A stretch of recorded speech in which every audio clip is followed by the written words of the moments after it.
네, 오늘 이 시간 함께 나눌 하나님 말씀은 창세기 25장 19절에서부터 28절까지에 기록되어 있는 말씀의 내용입니다. 최근에 우리가 살펴보고 있는 말씀들이 다 그렇지만 오늘 말씀도 우리에게 너무나 익숙한 말씀이기도 하고 또 우리 옛고모 시간에 이 내용들을 얼마 전에 다루었기 때문에 우리 교사 선생님들에게는 우리 옛고모와 관련된 선생님들이나 우리 아이들에게는 더 익숙한 말씀일 것이다라고도 생각을 합니다. 오늘 말씀은 일반적으로는 성도님들이 갖고 있는 성경 가운데도 그렇게 구별되어 있는 것처럼 26절까지를 어떤 한 단락, 한 어떤 내용으로 묶여 있는 것으로 보는 경우가 많은데 저는 오늘 말씀을 이렇게 보면서 묵상하면서 27절과 28절의 말씀까지를 함께 좀 묶어서 이 말씀의 내용들을 다루고자 하는 마음들이 들었습니다. 그래서 오늘 본문의 말씀을 좀 성경에 기록된 어떤 그런 구분과 좀 별개로 28절까지 말씀을 좀 오늘 본문의 말씀으로 잡았습니다. 이 시간 우리에게 익숙한 이 말씀 가운데 하나님의 어떠한 오묘한 뜻이 또 이러한 하나님의 행하신 일들 가운데 담겨 있는지를 살펴보고 또 그로 말미암는 귀한 깨달음과 또 은혜가 풍성한 시간이 되기를 바랍니다. 창세기에는 총 10개의 족보가 기록이 되어 있고 우리는 이를 히브리어에서의 족보를 의미하는 표현을 사용해서 10개의 톨레도트라고 이야기를 하기도 합니다. 그리고 창세기에 기록된 이 10개의 족보 이야기는 오늘 말씀에서의 이삭의 족보와는 달리 그 당사자의 이름만 언급되고 있는 것을 확인할 수 있습니다. 그러니까 10개의 족보를 한번 쭉 보시면 오늘 말씀에 등장하는 이삭의 계보만, 이삭의 족보만 조금 다른 형태로 기록되어 있는 것을 확인할 수가 있는 것입니다. 예를 들자면 창세기 5장 1절에서는 이것은 아담의 계보를 적은 책이니라 라고 이렇게 시작을 하고 있고 창세기 6장 9절에서는 이것이 노아의 족보니라 라고 기록이 되어 있으며 창세기 11장 10절에서도 셈의 족보는 이러하니라 라고 기록하고 있는 것을 확인할 수 있는 것입니다. 그리고 그 외에도 심지어 하나님의 자손의 계보에 속하지 않는 에서 곧 에돔의 족보에 대해서 언급을 할 때에도 창세기 36장 1절에 기록된 말씀을 보시면 에서 곧 에돔의 족보는 이러하니라 라고 시작하고 있는 것을 확인할 수가 있는 것입니다. 그런데 오직 이 이삭의 족보를 기록할 때에만 하나님께서는 그 계보의 주체라고 할 수 있는 이삭만 언급하고 있는 것이 아니라 이것은 이삭의 계보니라, 이삭의 족보니라 라고 이야기하고 있는 것이 아니라 그의 아버지인 아브라함의 이름이 먼저 언급되고 있는 것을 확인할 수가 있는 것입니다. 그리고 이에 대해서 브루스 월키라고 하는 교수님은 그의 창세기 주석에서 말하기를 이는 그의 생애에 대한 내용들이 여백으로 남겨져 있기 때문이다 라고 말하고 있습니다. 쉽게 말해서 성경에 그의 생애에 대한 언급들이 거의 전무하기 때문에 그의 생애에 대한 기록들이 여백으로 남아있기 때문에 이와 같이 그의 아버지인 아브라함에 대한 언급이 먼저 언급되어지고 있는 것이다 라고 설명을 하고 있는 것입니다. 그래서 그의 족보 가운데는 그의 아버지의 이름이 다시 함께 언급되므로 그의 계보의 정통성을 드러내 보여주고 있는 것이다라고 설명하고 있는 것입니다. 그리고 그의 생애가 이와 같이 여백으로 남겨져 있는 것에 대하여서는 그의 생애가 구체적으로 자세하게 상세하게 언급되어지지 않고 있는 것에 대하여서는 그의 삶의 전반부가 그를 향한 하나님의 섭리와 또한 선명한 믿음으로 점철되어 있는 것과는 달리 그러니까 그의 생애 전반부는 그의 너무나도 멋진 믿음의 모습들, 신앙의 모습들이 나타나고 있는 것과는 달리 그의 삶의 후반부는 그러한 하나님께서 베푸신 은혜를 간직하지 못한 채 그의 실패된 모습들, 그 믿음을 간직하지 못한 실패의 모습들이 나타나고 있기 때문일 수 있다라고 설명을 하고 있습니다. 그리고 우리가 오늘 함께 살펴볼 이 본문의 말씀 가운데 등장하는 이삭의 모습이 바로 그러한 주장의 근거가 되는 모습이라고 할 수가 있는 것입니다. 오늘 말씀의 묘사와 이후에 등장하는 그에 대한 언급들을 통하여서 우리는 이삭이라고 하는 인물의 노년의 삶의 모습이라고 하는 것이 입으로는 사냥한 짐승을 탐하고 눈으로는 하나님의 주도하심을 인지하지 못하는 한 늙은 남자로 묘사되고 있고, 자신의 욕구에서 벗어난 하나님의 계획 가운데 복종하려 하지 않는 인물로 묘사되고 있는 것을 확인할 수 있습니다. 브루스 월키 교수님은 이삭의 바로 그러한 모습에 주목하면서 그의 그와 같은 노년의 변질된 신앙의 모습이 그의 생애에 대한 여백의 이유일 것이다라고 설명을 하고 있는 것입니다. 그리고 이를 통하여서 우리는 이삭 또한 그저 한낱 평범한 사람에 불과했다라는 사실을 발견하게 됩니다. 우리는 아브라함과 이삭과 그로 이어지는 그 모든 믿음의 후손들에 대한 특별한 애정과 특별한 관심을 기울이지만, 우리는 오늘 말씀에서의 이삭의 이와 같은 모습을 통하여서 아브라함도 이삭이라는 사람도 본질적으로는 우리와 다를 바 없는 똑같은 성정을 소유한 한낱 죄인에 불과한 존재라는 사실을 확인할 수가 있는 것입니다. 우리는 그러한 관점 가운데서 우리가 이러한 성경에 기록된 인물들의 그 사건들 가운데 주목해야 될 것이 그 인물들 자체가 아닌 그 이면에 그들을 택하신 하나님을 우리는 주목해야지만 된다는 사실을 오늘의 이 말씀을 통해서도 우리는 발견할 수 있어야지만 되는 것입니다. 하지만 그럼에도 불구하고 오늘 말씀에 등장하는 이삭이라고 하는 사람은 하나님의 교훈하고자 하시는 바를 몸소 행함을 통해 나타내 보여주기도 합니다.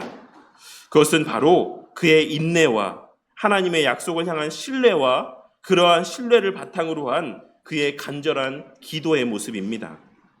오늘 말씀을 보시면 이삭은 그의 나이 40세의 리브가를 아내로 맞이하게 됩니다. 성경은 언제나 언약의 자손들의 결혼을 매우 비중 있게 다루고 있는데, 이는 창세기 말씀의 가장 주된 관심사가 하나님께서 약속하신 그 아들의 존재에 있기 때문입니다. 그리고 그것은 아브라함과 마찬가지로 이삭에게도 동일하였을 것입니다. 그런데 모세는 오늘 말씀을 기록하며 그의 아내인 리브가가 임신을 하지 못했다라고 증거를 하고 있습니다. 그리고 그런 상황 속에서 이삭은 자신의 아내를 위해서 기도했고, 하나님께서는 그의 기도를 들으시고 리브가로 하여금 임신할 수 있는 은혜를 허락해 주셨습니다. 그리고 우리는 이를 통하여서도 우리가 지난 주일에 함께 나눈 말씀에서와 같이 하나님께서 당신의 약속하신 바를 무엇을 통해 이루어 가시는지를 다시 한번 확인할 수가 있습니다. 하나님께서 이삭에게 자손의 복을 주실 것은 하나님께서 이미 정하신 일이고 하나님께서 자신의 입을 통해 내뱉으신 말씀이었습니다. 그렇기에 이삭을 통해서 자손이 출산되어지고 그 자손이 계속해서 번성해 갈 것은 반드시 이루어질 일이었던 것입니다. 하지만 하나님께서는 그 일이 그냥 이루어지게 하지 않으시고 이삭으로 하여금 기도하게 하신 이후에 그 약속을 이루셨던 것입니다. 그렇다면 오늘 말씀에서 이삭은 하나님께 얼마 동안 기도한 것이다라고 생각하십니까? 오늘 말씀 가운데는 이삭의 그 기도한 기간들이 명시적으로 언급되어 있지는 않지만 절대 다수의 신학자들이 그의 아내가 임신하기까지 그는 계속해서 기도하며 그의 입술에서의 그 기도는 계속해서 이어졌을 것이다라고 이야기를 합니다. 그리고 칼빈 선생님도 그의 창세기 주석에서 다음과 같이 말씀을 하고 있습니다. 이삭은 사람이 마음대로 할 수 없는 하나님의 축복은 기도를 통해서 하나님께 구해야 된다는 것을 깨닫고 있었다. 그러므로 그가 20여 년간 그 희망을 이루지 못하고 있었음을 생각할 때 모세는 비록 단 한마디로 그가 하나님께 기도했다라는 사실을 언급하고 있지만, 그리고 그 단 한마디의 기도 가운데 하나님께서 그에게 자식을 얻게 하셨다라고 말하고 있을지라도 조금만 깊이 생각해 보면 이삭의 그와 같은 기도는 여러 차례 반복되었을 것이다라는 사실을 우리는 알 수 있다라고 이야기하고 있는 것입니다. 무슨 말입니까? 모세는 이삭이 기도한 것을 단 한 줄만 언급하고 있을 뿐이지만 실제로 이삭은 그 아내가 자식을 잉태하기까지 그 오랜 시간을 계속해서 기도했을 것이다라고 유추하는 것이 더 합당한 견해일 것이다라고 이야기를 하고 있는 것입니다. 그리고 이어서 그의 기도의 본을 통해 우리가 마음에 새겨야지만 되는 교훈이 무엇인지에 대하여서도 이어서 이야기하고 있습니다. 이삭은 자기의 본을 통하여 기도에 인내를 가질 것을 교훈해주고 있다. 또한 하나님은 때로 응답을 멀리 미루시지만 이삭의 기도 가운데 응답하심을 통하여서 자신은 결코 자신의 신실한 백성의 소망에 대하여 귀머거리가 아니라고 하는 사실을 친히 나타내 보여주셨다라고 이야기하고 있습니다. 하나님의 기도의 응답이라고 하는 것이 너무나도 멀리 있는 것만 같이 여겨지고 우리가 아무리 기도를 해도 그 기도가 응답되어지지 않을 것만 같이 우리 가운데 여겨지는 그때에도 하나님께서는 우리의 그 기도를 들으시고 결코 그 기도를 모른 척하지 않으신다라는 사실을 오늘 말씀에서의 이삭의 간구에 응답하시는 모습을 통해 우리에게 나타내 보여주고 있으시다라고 칼빈 선생님은 설명하고 있는 것입니다. 이삭은 하나님께서 자신의 아버지에게 들려주셨던 약속을 알고 있었고 그 약속의 근거에서 기도했을 것입니다. 하지만 그 기간은 오늘 말씀을 통해 확인할 수 있는 것처럼 20년이나 지속이 되었습니다. 그럼에도 불구하고 이삭은 자신의 아버지를 통해서 배우게 된 교훈을 잊지 않았습니다. 그는 그 기간들 가운데 다른 부인을 맞아들이지 않았고 다른 방식을 사용하지도 않았습니다. 성경에 기록된 일부 1처제를 지킨 유일한 족장이 바로 오늘 말씀 가운데 등장하고 있는 이삭이었음을 우리는 기록된 말씀을 통해 확인할 수가 있는 것입니다. 그는 오직 리브가를 통해서 하나님께서 자손을 주실 것을 기대하고 확신함 가운데 인내하며 기도하였고 하나님께서는 그러한 그의 기도를 모른 척하지 않으시고 하나님의 때에 자녀의 복을 허락해 주셨던 것입니다.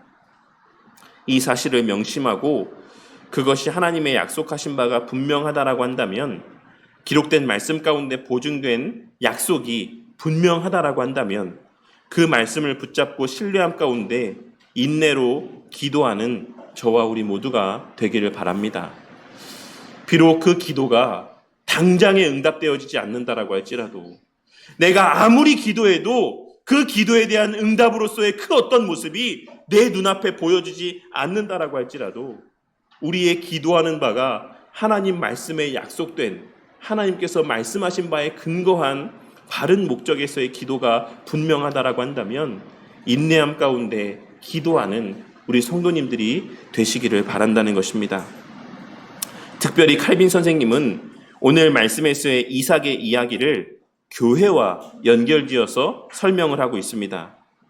칼빈 선생님은 야곱과 에서를 잉태하고 출산하기까지 20년의 시간이 걸렸다라는 사실을 이야기하면서 이러한 모습을 통해 하나님께서는 교회의 성장하는 모습이라고 하는 것이 그와 같이 처음에는 너무나도 작고 보잘것없고 느리다라고 하는 사실을 말씀하여 주고 있는 것이다라고 설명하고 있습니다.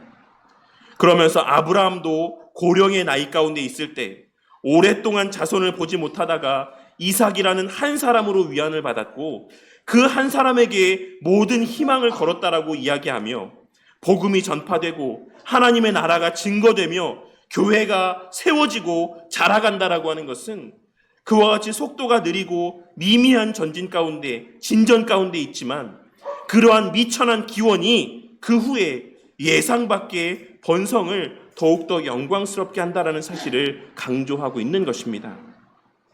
그리고 또한 하나님은 이삭의 출생과 야곱과 에서의 출생을 통하여서 교회는 단순히 자연적인 방편에 의해서가 아니라 하나님의 권능과 하나님의 은총에 의하여서 발전하고 번성해 간다라고 하는 것을 우리에게 가르쳐주고 있다라고 설명하고 있습니다. 그리고 그 사실은 우리 교회의 지금까지의 걸어온 걸음 가운데도 분명하게 나타나고 있지 않습니까? 제가 늘 말씀드리지만 제가 처음 교회를 개척했을 때에는 무식이 용감하고 담대하다라고, 교회만 개척을 하면 때가 되어 사람들이 알아서 교회에 올 것이다라는 생각을 갖고 있었습니다. 하지만 한 달이 가고 두 달이 가고 1년이 가도 사람이 모이지 않자 이제는 제가 아는 사람들을 교회로 데려오기 위해서 많은 애를 쓰기 시작했습니다.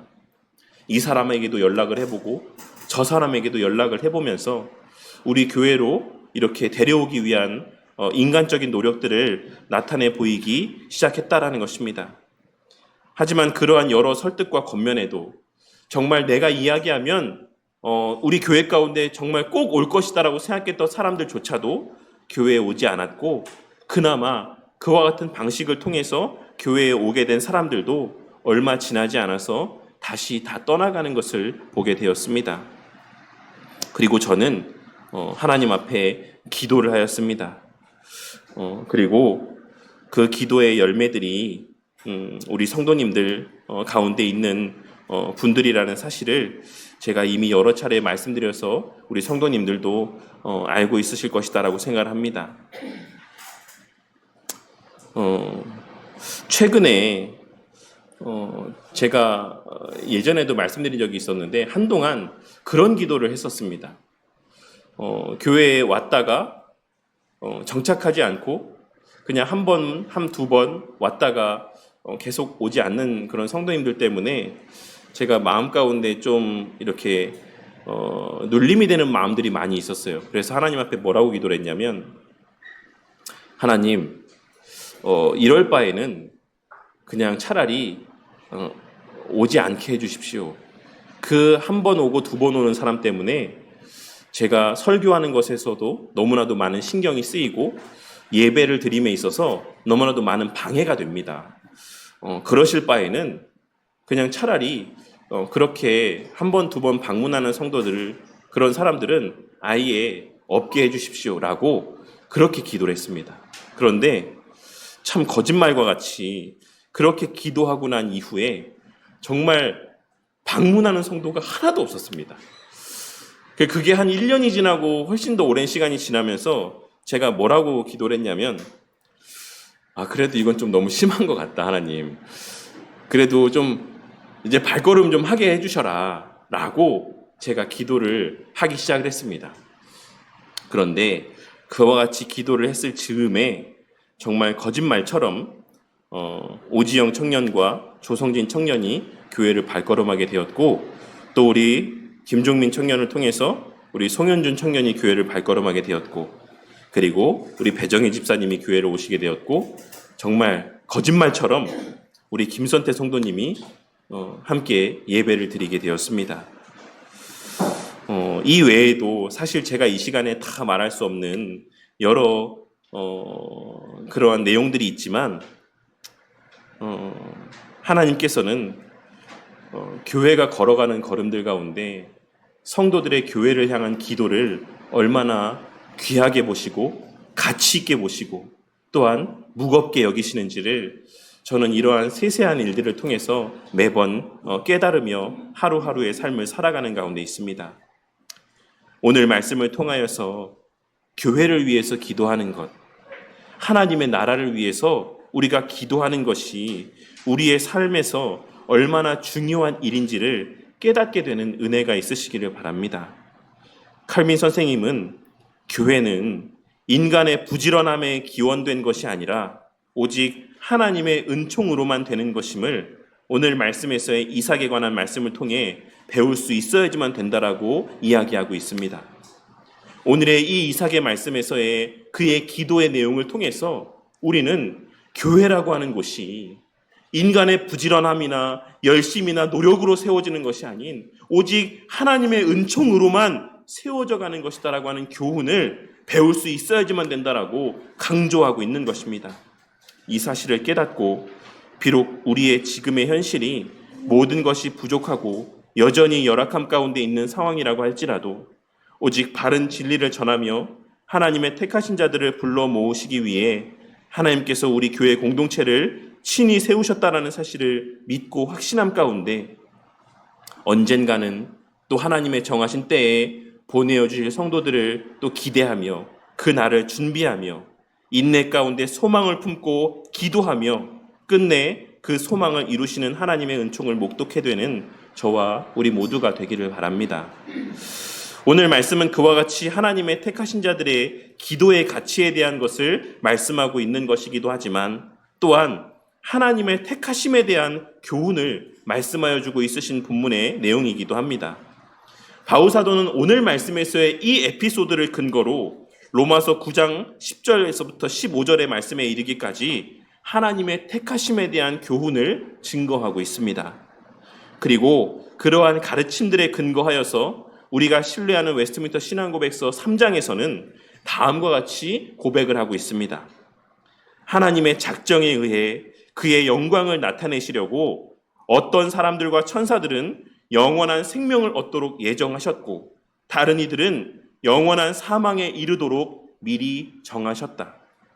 하나님께서 인류 중에서 영생에 이르도록 예정된 사람들을 창세전에 그의 영원하고 불변하신 목적과 그의 은밀한 계획과 기쁘신 뜻에 따라 그리스도 안에서 영원한 영광에 이르게 하시려고 선택하셨다. 그들에게서 믿음이나 선행들이나 끝까지 견딤이나 피조물 안에 있는 다른 어떤 것들, 조건들 혹은 원인들을 미리 아시고 선택한 것이 아니고 하나님의 순전하고 값없는 은혜와 사랑으로 선택하셨다. 모든 것은 하나님의 영광스러운 은혜를 찬양하게 하기 위한 것이다. 라고 고백을 하고 있는 것입니다. 그리고 이러한 고백의 가장 대표적인 근거가 되는 말씀이 바로 오늘 말씀에서 그 복중에서부터 하나님께서 사랑하시고 미워하시는 이 하나님의 놀라운 역사를 통해 우리는 이와 같은 신앙의 고백의 의미가 참됨을 확인할 수가 있는 것입니다. 이 고백의 의미를 오늘 말씀과 함께 묵상하며 우리를 택하여 주신 하나님의 은혜에 진심으로 감사할 줄 아는 저와 우리 모두가 되기를 바랍니다. 많은 사람들이 하나님의 택하심 가운데에서 택함받지 못하는 이들에게 주목하는 경우들이 있습니다. 오늘날 수많은 사람들이 하나님의 그 창세전의 택하심에 대하여 이야기할 때, 하나님의 그 예정하심에 대하여 이야기할 때 자신의 택함받은 것에 대해 주목하기보다는 그 택함받지 못한 자들에 대하여 주목하며 하나님에게 불평하고 하나님을 원망하며 하나님에게 비난의 말들을 쏟아내는 것을 보게 될 때가 많이 있다라는 것입니다. 하지만 그러한 모습은 에덴 동산에서의 하와와 같이 우리에게 이미 주신 은혜를 망각하고 우리에게 속하지 않은 것들에 대하여 생각하며 불평하고 원망하는 것과 다를 바 없는 모습이라는 사실을 깨닫고 명심하는 우리 성도님들이 되시기를 바랍니다. 우리는 그저 아무 특별할 것 없는 우리들로 하여금 어떤 면에서는 교회를 다니지 않는 사람들보다 더 못한 상황 가운데 있는 나와 같은 자들을 하나님의 자녀로 택하여 주시고 여겨주심에 대하여 감사할 따름이어야지만 된다라는 사실을 우리는 오늘 말씀을 통해서 그리고 하나님의 그 무조건적인 선택하심의 그 가르침을 통해서 발견하고 깨달을 수 있어야지만 된다라는 것입니다. 저나 성도님들이나 우리는 아무 조건도 없이 값없는 택함을 받은 자들입니다. 우리는 그 어떤 자격이 되어서나 혹은 어떤 조건이 되어서 하나님의 자녀가 된 것이 아닌 것입니다. 이 사실이 의미하는 바가 무엇인지를 한번 곰곰이 생각해 보시고 이 사실이 우리 삶에서의 어떠한 삶의 모습으로 증거되고 발현되어져야지만 되는지 또한 깨닫게 되는 은혜가 있으시기를 바랍니다.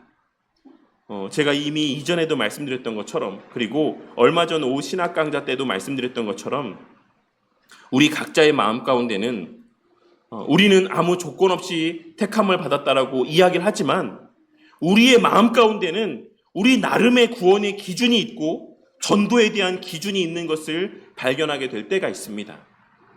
우리는 하나님 앞에서 나는 아무 조건이 없이 택함받았다. 나는 아무 어떤 자격 없이 하나님의 은혜로 구원받았다라고 고백을 하면서도 우리가 전도를 함에 있어서는 우리가 복음을 전함에 있어서는 우리 나름의 정한 기준이 있는 것을 깨닫게 될 때가 많이 있는 것입니다.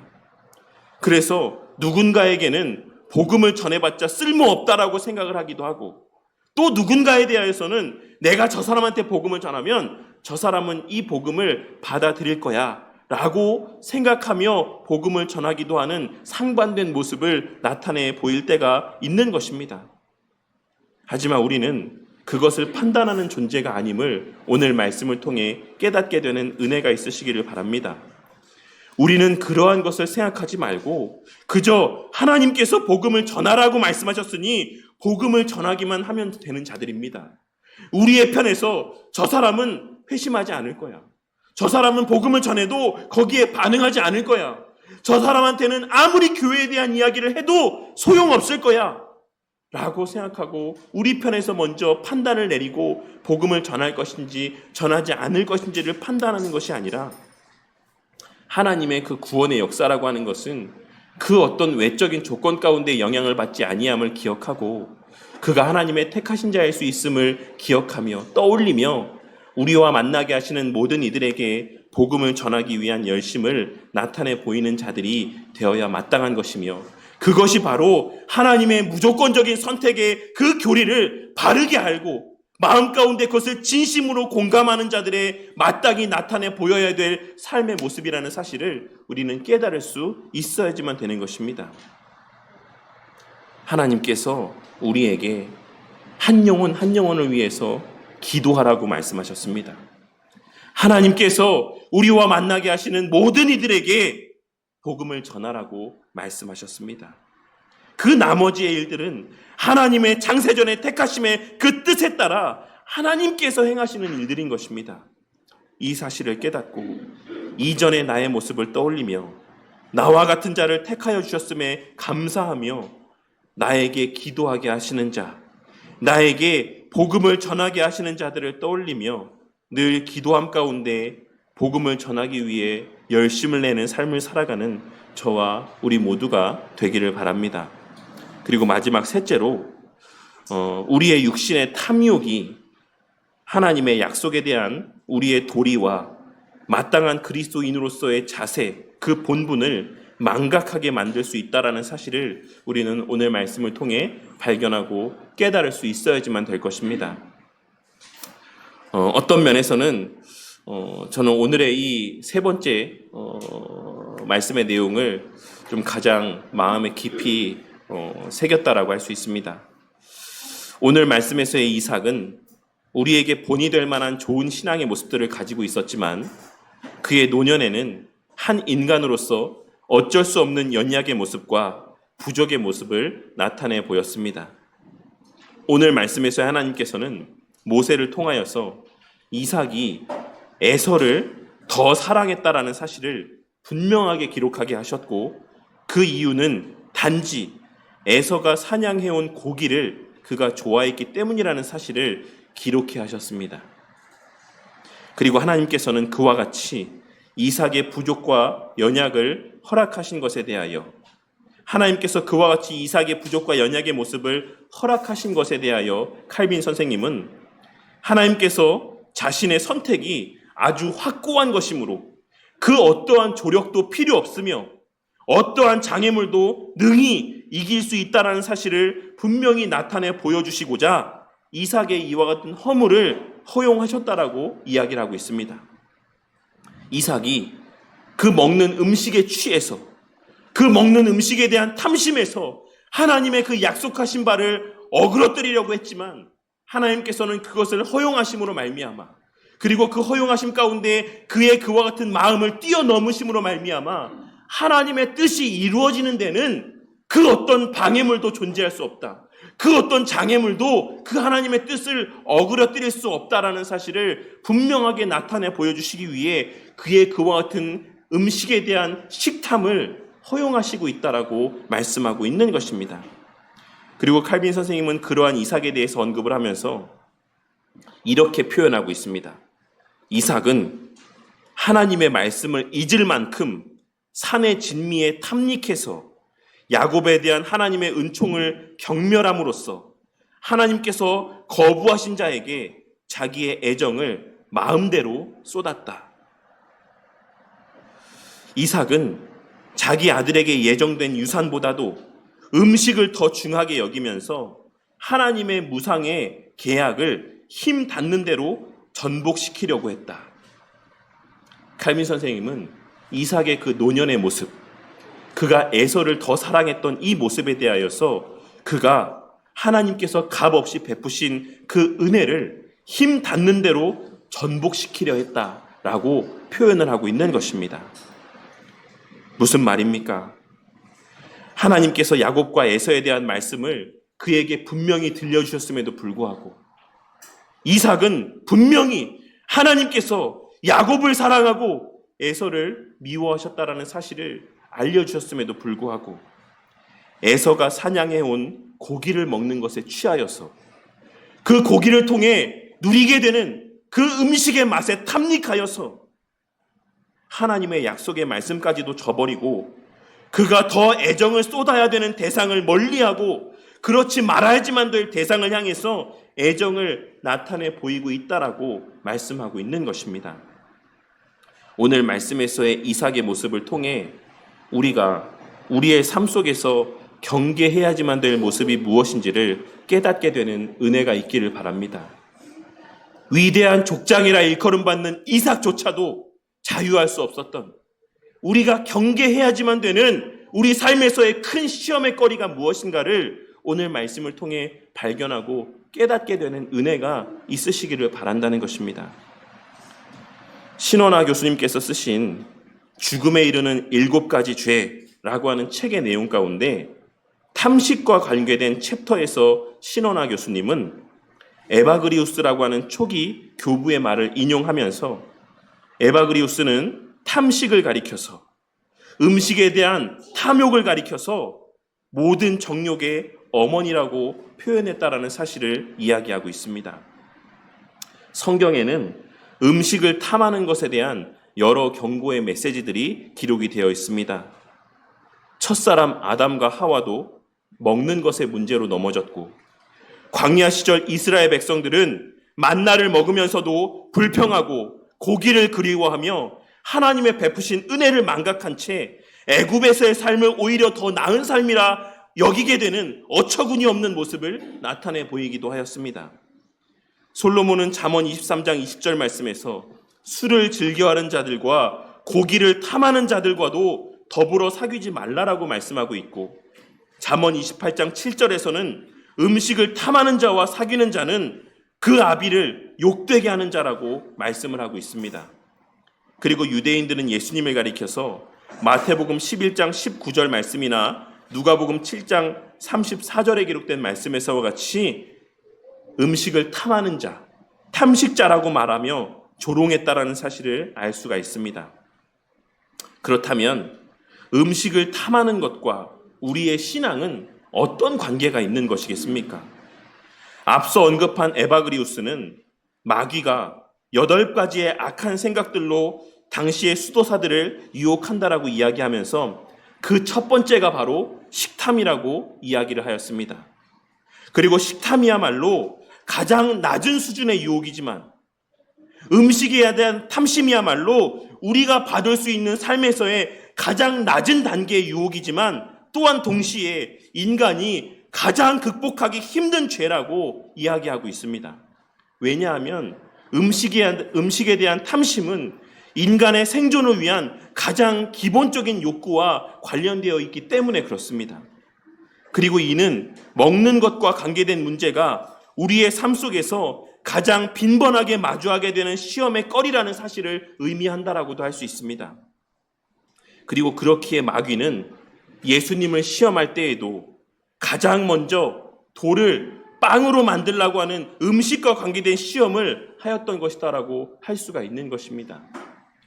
첫사람 아담이 넘어졌던 범죄도 음식을 먹는 것과 관계되어 있었고 예수님께서 광야에서 마귀의 시험을 받으실 때 가장 처음 받으셨던 시험도 먹는 것과 관계된 시험이었다는 사실을 우리는 결코 간과해서는 안 된다는 것입니다. 오늘 말씀에서의 이삭의 모습에서 오늘날을 살아가는 우리 삶 속에서의 죄된 모습을 발견하게 되는 저와 우리 모두가 되기를 바랍니다. 신원하 교수님은 탐식의 근본적인 문제에 대해서 이야기를 하면서 윌리몬 교수님이라는 분의 글을 인용하며 탐식의 본질은 음식을 통해 삶의 즐거움을 찾는 것, 그리고 그 즐거움에 대한 욕망이 삶을 이끌어가는 것이다라고 이야기하고 있습니다. 무슨 말입니까? 맛있는 음식을 먹는 것 그 자체가 죄가 아니라, 맛있는 음식을 찾아다니는 그 자체가 죄가 아니라, 그것에서의 삶의 낙을 찾고 그것으로 말미암는 즐거움이 하나님으로 말미암는 즐거움보다 더 큰 것이 문제다라는 사실을 말씀하고 있는 것입니다. 그리고 오늘 말씀에서의 이삭 또한 에서가 사냥한 고기를 좋아하므로 에서를 야곱보다 더 사랑했습니다.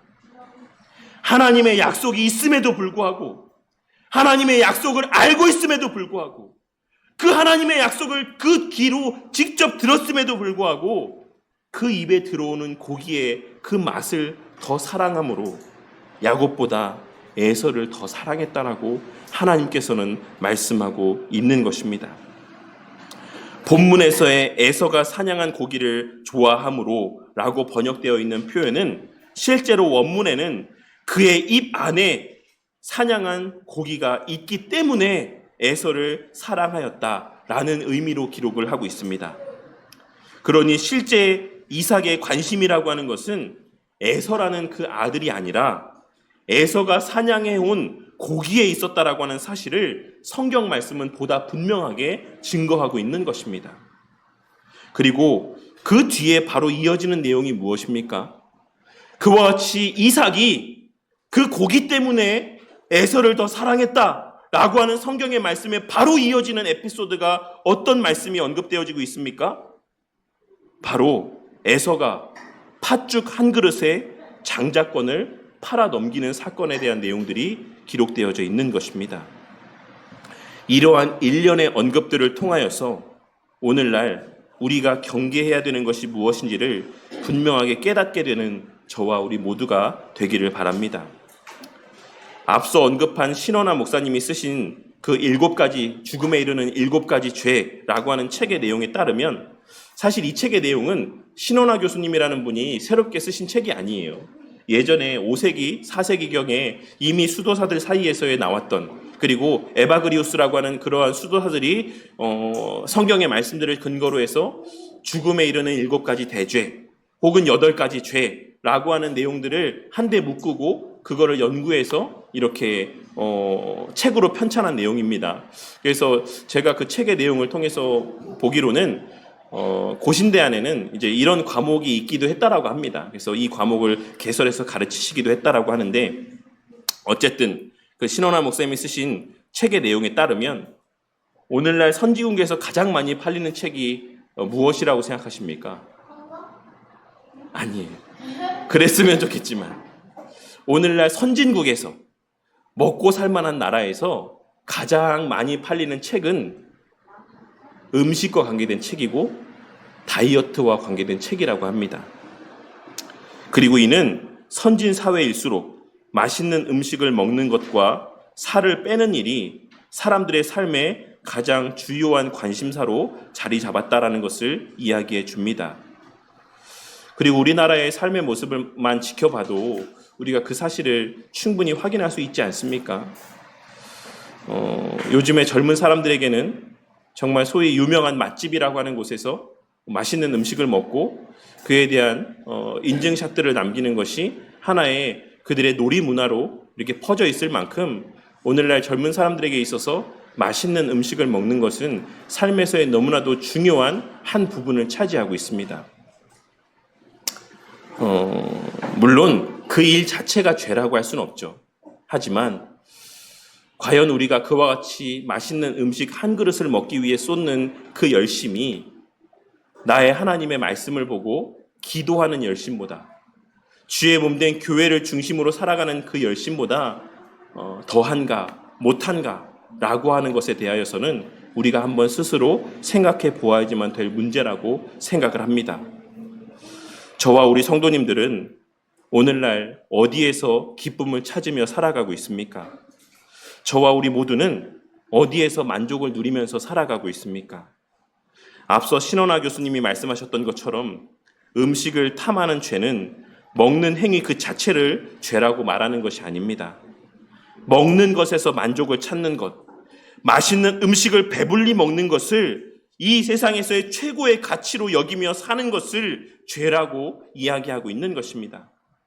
저와 우리 모두가 음식에 탐닉하며 살아가고 그것에서 최고의 만족을 찾는 자들이 되지 않기를 바랍니다.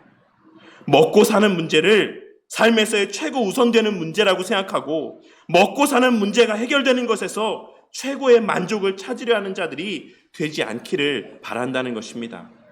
왜냐하면 전도서 6장 7절에 기록된 말씀인 사람의 수고는 다 자기의 입을 위함이나 사람의 수고는 다 자기의 입을 위함이나 그 식욕은 채울 수 없느니라 라는 말씀에서와 같이 우리의 그 음식에 대한 욕구는 절대로 채워질 수 없는 욕구이자 그것으로 인한 만족은 참된 만족일 수 없기 때문입니다. 이 사실을 깨닫고 저와 우리 모두가 그 식욕을 채우기 위한 신앙의 삶을 살아가는 자, 먹고 사는 문제를 해결하기 위해 열심을 다하여 신앙생활하는 자, 좀 더 나은 음식을 먹고 좀 더 맛있는 음식을 먹고 좀 더 배불리 먹기 위해 그 먹고 사는 문제를 해결하기 위해 열심을 다해서 신앙생활하고 기도하며 하나님 앞에 충성하는 삶을 살아가는 자들이 아닌 그러한 목적을 위해 존재하는 교회가 아닌 성도들의 그와 같은 욕구를 채워주기 위해 존재하는 교회가 아닌 하나님의 약속을 바라보고 신뢰하며 그리스도 안에서 성취된 은혜 가운데 참된 만족을 누리고 앞으로 완성해 가실 그 약속의 성취를 위해 애쓰는 가운데 거기서 참된 보람을 만끽하며 주어진 삶의 시간들을 진정 의미 있고 가치 있게 선용하며 살아가는 그러한 우리 바른교회 공동체가 되기를 바라는 것입니다.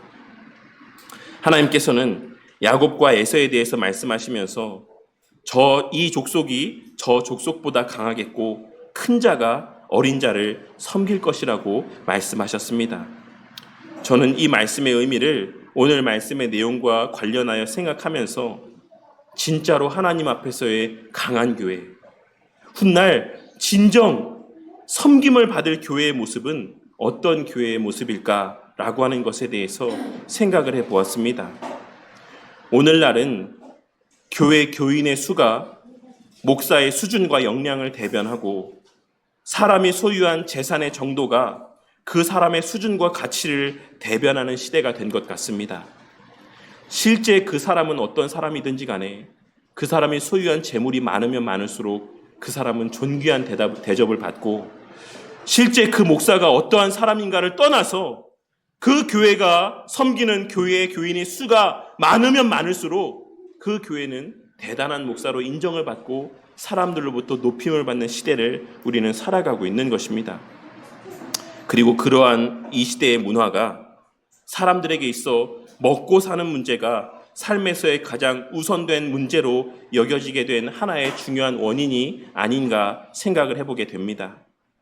하지만 오늘 말씀에서의 하나님 말씀과 같이 먹고 사는 문제에 더 큰 가치를 두고 사는 자들이 지금 당장에는 외적으로 보여지기에 더 강한 자인 것처럼 보여질 수 있겠지만 오직 하나님의 약속을 신뢰하며 오늘 말씀에서의 야곱을 표현하는 말과 같이 조용한 삶을 사는 자들이야말로 진정한 강한 자들이라는 사실을 깨닫게 되는 은혜가 있기를 바랍니다.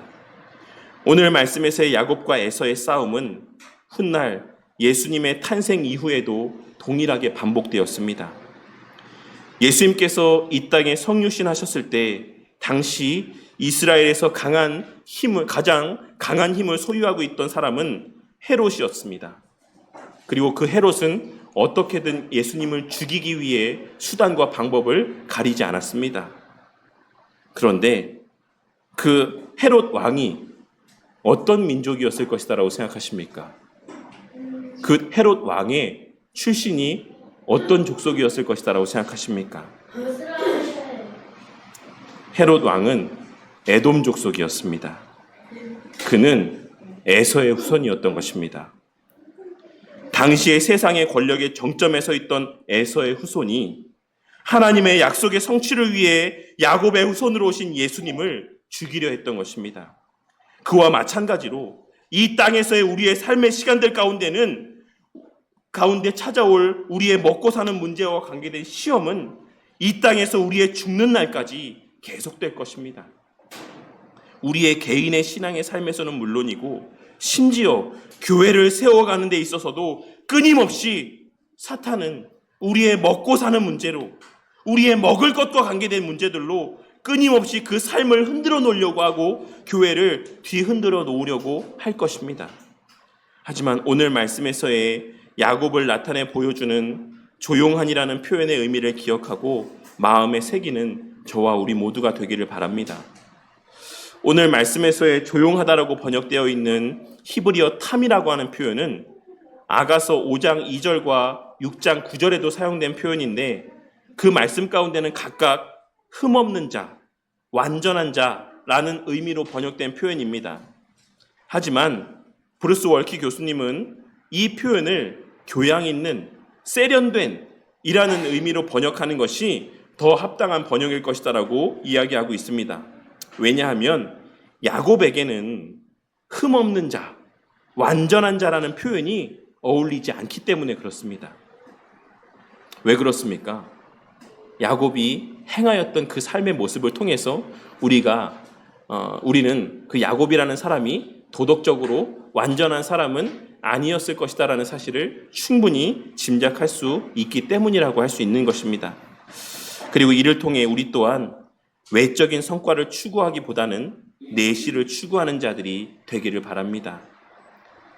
전도를 함에 있어서도 단순히 한 사람을 더 이 자리에 앉혀놓아 우리 교회가 그냥 양적으로 성장하기 위해서 전도하기 위한 열심을 내기보다 그와 같이 양적인 성장, 사람들이 볼 때 정말 힘 있는 교회, 능력 있는 교회라고 사람들로부터 인정받기 위해 전도하기 위한 하나님 앞에서의 열심을 다한 간구를 고백하기보다 하나님의 나라가 증거되어져 감을 위하여서 하나님의 약속의 성취를 위하여서 그것을 소망하고 확신하며 기대함 가운데 기도하고 전도하는 저와 우리 모두가 되기를 바라는 것입니다.